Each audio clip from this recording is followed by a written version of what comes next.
بموت رسول الله إلا ضربته.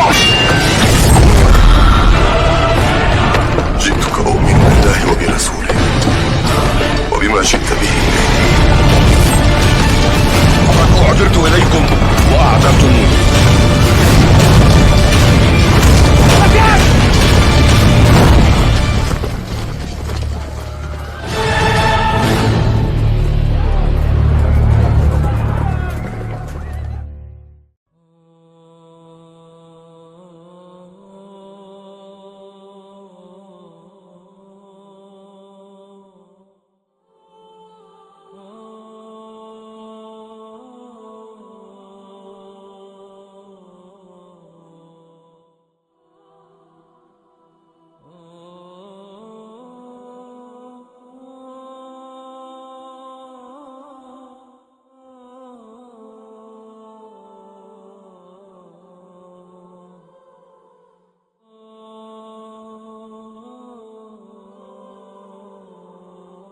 Bismillahirrahmanirrahim.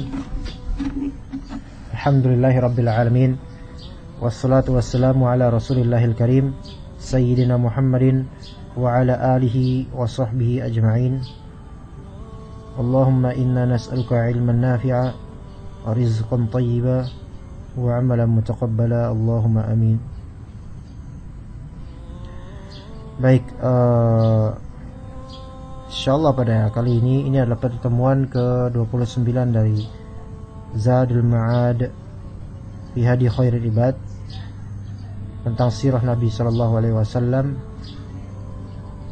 yang mana kita pada kali ini akan membahas tentang kisah sekelompok jin mendengarkan Al-Qur'an.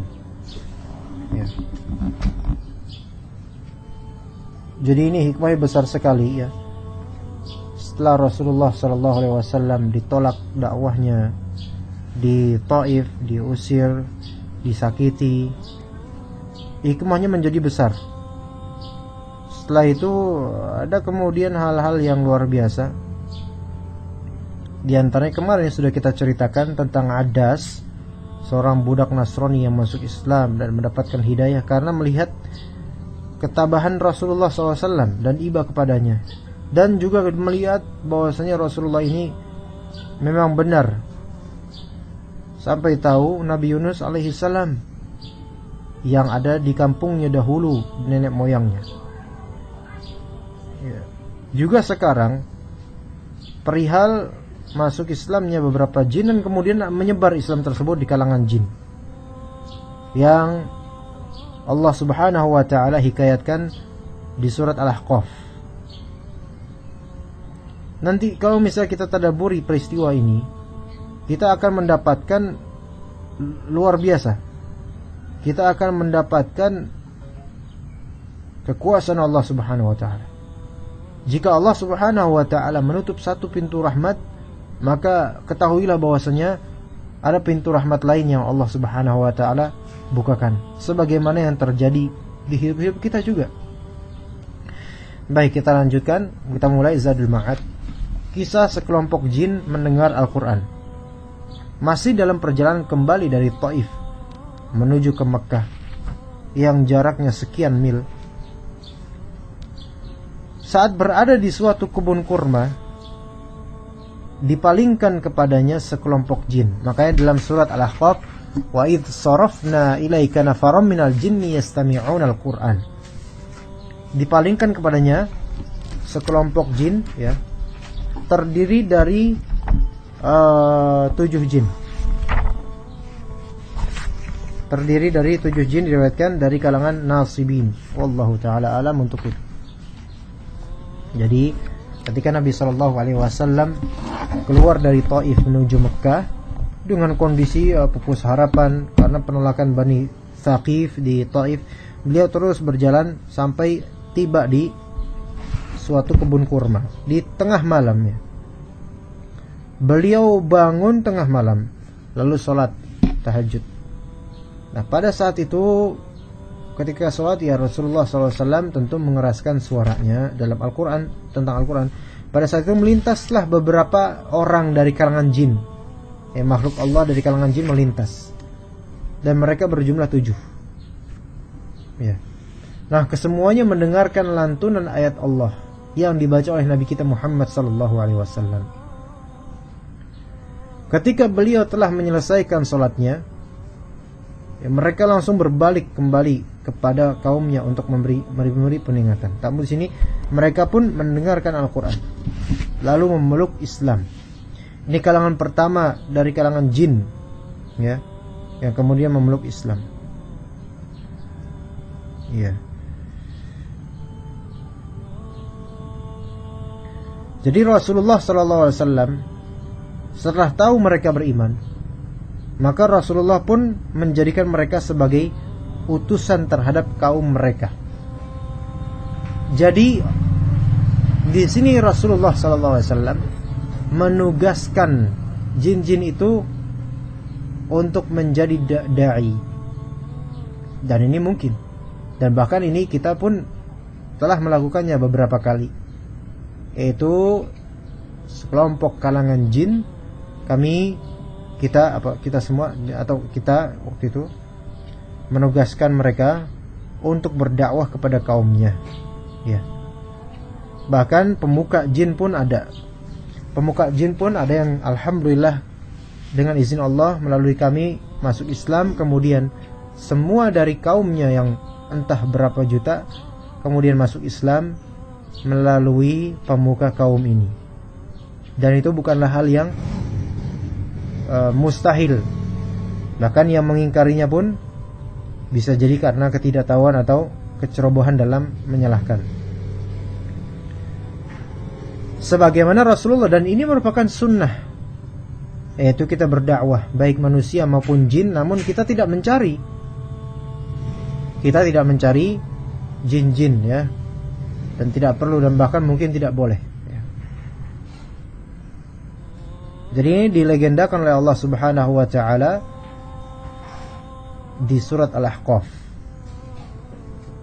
Para jin itu, ya, mendarat, ya, di hadapan Nabi tatkala beliau membaca Al-Qur'an di perut lembah yang ditumbuhi pepohonan kurma. Maka tatkala mereka mendengarnya, mereka berkata, "Ansitu, diamlah kalian, dengarkan dengan baik." Inilah seruan, ya.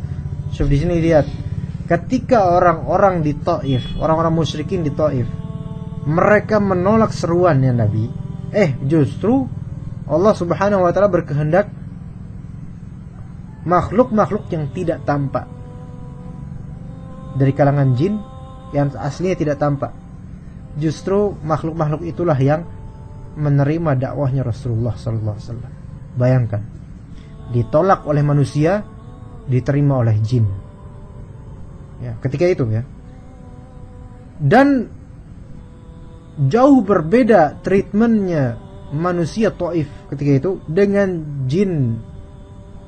Kalau jin ini langsung menerima dakwah Nabi. Ini menunjukkan sebagian, ini bukan semua jin langsung menerima dakwah mereka. Jin itu banyak, bukan hanya ada di Taif, ada di berbagai negeri, ya. Nah, ini menunjukkan seringkali memang ada kejadian jin itu justru lebih mudah dalam menerima hidayah dibandingkan manusia. Itu sering, seperti itu terjadi sering. Cepat bersyahadat dan cepat dalam memahami ilmu yang kita beritahu dengan sederhana melalui ayat-ayat. Sekarang bayangkan saja, jin kafir ketika dibacakan ayat Al-Quran itu langsung terasa mereka. Beda dengan manusia, dibacakan ayat Al-Quran belum tentu merasa. Itulah bedanya. Makanya cepat kalau di alam jin itu sebenarnya cepat. Namun sebagian jin itu memang mereka adalah maradatus syayatin, syaitan yang paling dedengkotnya, yang sulit untuk diajak menuju Islam, menuju Allah Subhanahu wa taala. Diperingatkan malah mengejek dan mencela. Itu ada seperti itu, ya. Namun ini Allah menghendaki beberapa dari jin itu masuk Islam di tangan Nabi sallallahu alaihi wasallam. Jadi seruan ditolak oleh kaum musyrikin di Taif, malah Allah pindahkan ke alam lainnya seruan itu yang diterima oleh kalangan jin, dan mereka langsung menerima dakwah Nabi Muhammad. Tidak hanya sekadar menerima, bahkan mereka lebih tinggi lagi perbuatannya dibandingkan sebagian manusia. bahkan langsung pulang menuju kaumnya untuk memberikan peringatan kepada mereka. Itu antum bisa baca di surat Al-Ahqaf. Subhanallah. Ya. Sehingga di dunia ya, di dunia alam jin ya, itu terdapat juga para dai yang akan menyampaikan dakwah Allah kepada kaum-kaumnya jin itu. Jadi jin itu berkaum-kaum, berkabilah-kabilah. Dan ini bukan khurafat. Ya. Mereka juga berkabilah-kabilah. Mereka juga memiliki aliran-aliran sebagaimana manusia. Mereka mengikuti aliran-aliran manusia juga.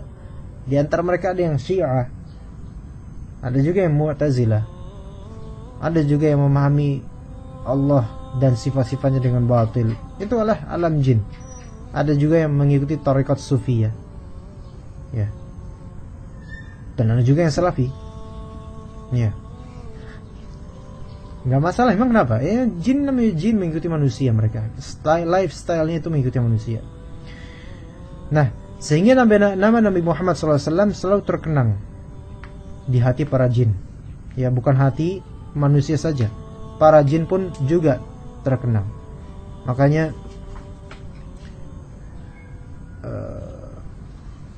jin pun memiliki rasa terima kasih seringkali, yaitu jin yang muslim ya. Ketika manusia ya, ada yang berdakwah kepada mereka, kemudian dengan dakwah itu mereka kemudian menerima hidayah, mereka pun juga berterima kasih kepada manusia dan mengenang manusia yang telah mengantarkan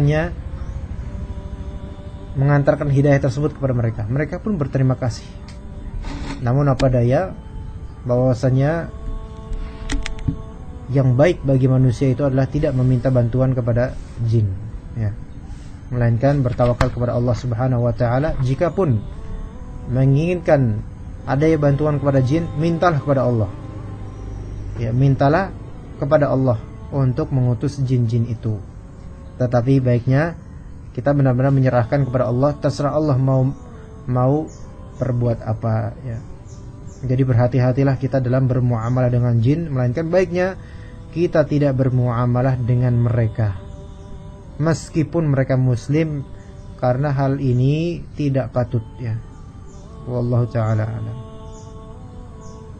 Nah, ketika Rasulullah SAW memasuki kota Mekah dengan pengamanan dari sahabat Mut'im bin Adi, Rasulullah membacakan surat Al-Jin kepada para sahabatnya. Serentak hati para sahabat itu merespons dengan ketundukan dan kekhusyuan, dan juga mereka tersentuh dengan adanya arena baru dalam dakwah ini.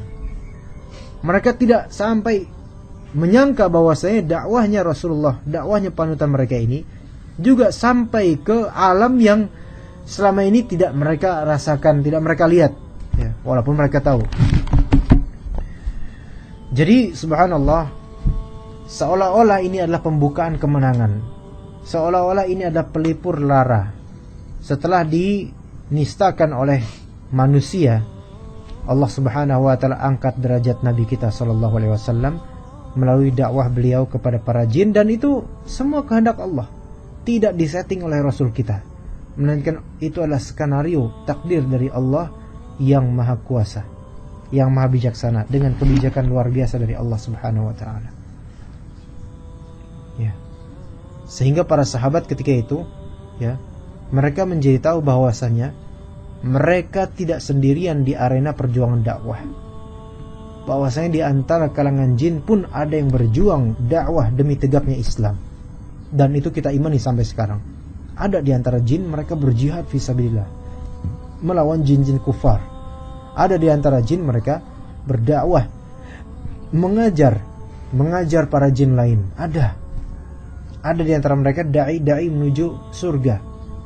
Oleh karena itu kita minta sama Allah, ya Allah, kumpulkanlah kami kaum muslimin, baik manusia atau jin, di surgamu ya Allah. Allahumma amin. Jadi para sahabat juga tahu bahwa ada saudara mereka sesama mukmin dari kalangan jin yang juga turut berkecimpung di medan dakwah melawan kesyirikan. Ada. Jadi salah kalau misalnya kita menganggap bahwasanya semua jin itu adalah pembantu kesyirikan. Tidak. ada di antara jin yang justru mereka itu dakwah dengan metode mereka, dengan cara mereka, dengan bahasa mereka juga, dan bahasa mereka sama dengan bahasa manusia, sesuai dengan tempat ya.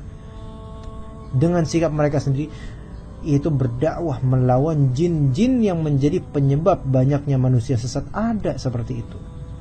Nah, selang beberapa kemudian setelah itu, sejak pertemuan dengan kloter pertama dan kelompok pertama dari kalangan jin, Rasulullah berjumpa lagi dengan kelompok kedua dari kalangan jin. Mereka datang dengan penuh kerinduan ya, untuk berjumpa dengan berjumpa dengan Rasulullah SAW, dan untuk mendengarkan ayat-ayat Allah melalui lisan Rasul SAW. Diriwayatkan dari Alqamah bertanya kepada Ibnu Mas'ud, apakah salah seorang dari kalian menyaksikan pada malam pertemuan Rasulullah dengan kaum jin? Jadi Rasulullah itu pernah melakukan meeting dengan para jin, pernah meeting khusus untuk berdakwah, bukan untuk menyerap kekuatan ya. Beda sekarang tuh meeting untuk berbuat syirik. Kalau dahulu Rasulullah SAW pernah melakukan pertemuan dengan kaum jin untuk apa? Berdakwah. Jadi ini bukan suatu hal yang aneh. Kalau bagi anak pribadi bukan aneh ya. Maka Ibnu Mas'ud berjawab, oh saya nggak pernah. Tetapi pernah, kata Ibnu Mas'ud, suatu malam kami sedang bersama Rasulullah SAW. Lalu tiba-tiba kami kehilangan beliau. Di mana ya Rasul? Di mana? Kami pun mencari beliau ke lembah-lembah, ke lereng-lereng bukit. Terus kami berkata, beliau ini dibawa kabur atau mungkin beliau malah dibunuh. Akan dicari-cari, Rasulullah di mana? Ibnu Mas'ud menceritakan, maka pada malam itu kami melewatinya sebagai malam yang paling buruk yang pernah dirasakan oleh suatu kaum, karena kami merasa kehilangan Rasulullah SAW. Lalu tatkala hari telah pagi, kami menemukan beliau muncul dari arah Gua Hiro. Nah, lalu kami berkata, wahai Rasulullah, kami kehilangan engkau. Kami mencari-cari, kami enggak menemukan engkau. Kami tadi malam itu melewati malam yang sangat buruk. Kemana engkau ya Rasulullah?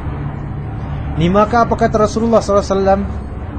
Telah datang kepadaku satu orang dai dari kalangan jin. Seorang dai dari kalangan jin, bayangkan. Maka aku pergi bersamanya. Lalu aku membacakan untuk mereka, berarti untuk kaumnya, ayat-ayat Al-Quran. Lalu Ibnu Mas'ud berkata, lalu Rasulullah mengajak kami pergi. Beliau memperlihatkan kepada kami bekas-bekas keberadaan mereka dan bekas-bekas api mereka.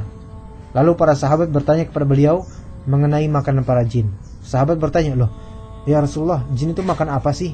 Nah, maka beliau bersabda, sekaligus ini sabda beliau menjadi hukum fikih nantinya, janganlah kalian beristinja dengan keduanya, dengan tulang dan kotoran hewan yang kering. Tulang dan kotoran hewan yang kering, sesungguhnya keduanya adalah makanan saudara-saudara kalian dari kalangan jin.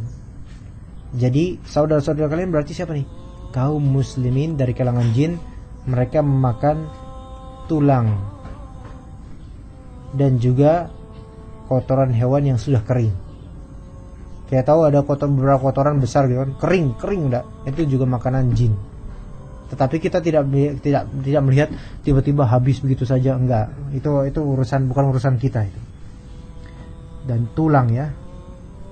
Nah, di sini Rasulullah melarang kita untuk cebok dengan tulang sebagai penghormatan terhadap saudara kita dari kalangan jin, kaum muslimin. Itu sama-sama kita menghormati mereka. Kita menyayangi mereka juga sebagai saudara kaum muslimin. Dan wallahu alam, insyaallah mereka juga ada di majelis ini mendengarkan ya. Mudah-mudahan semua yang didengarkan dari kajian kita dari awal tafsir, kemudian doa tadi fikih, kemudian usul fikih, kemudian sekarang tentang mereka, mudah-mudahan ini menjadi pembukaan kemudian untuk berdakwah bagi mereka.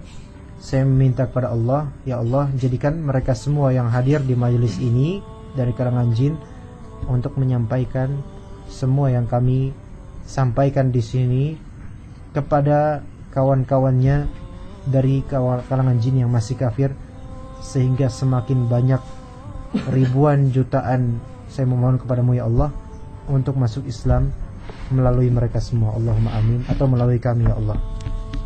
Dan lindungi kami ya Allah dari godaan syaitan yang terkutuk.